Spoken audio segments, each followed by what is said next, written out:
In a bustling international airport, two individuals from vastly different cultures experienced an unexpected cross-cultural misunderstanding. John, an American businessman, was on his way to Tokyo for an important meeting. Yuki, a Japanese tour guide, had just finished guiding a group of tourists and was heading back home.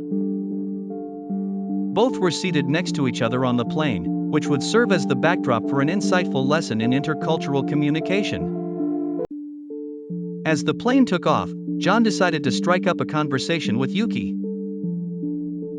He initiated small talk, an essential aspect of American culture. However, his conversation starter came across differently to Yuki, who was used to a more reserved approach.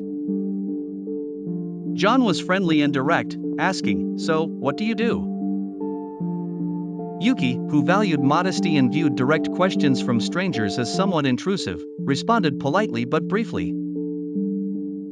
This difference in conversational style created an awkward silence between them. John, interpreting Yuki's brevity as disinterest, felt slightly offended but continued to press on with more questions. Yuki, on the other hand, felt uncomfortable with the directness and assumed John was being overly familiar.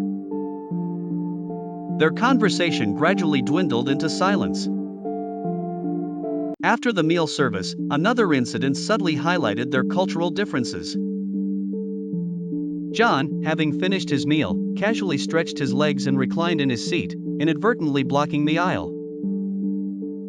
This action was perceived as a lack of consideration for others in Yuki's eyes.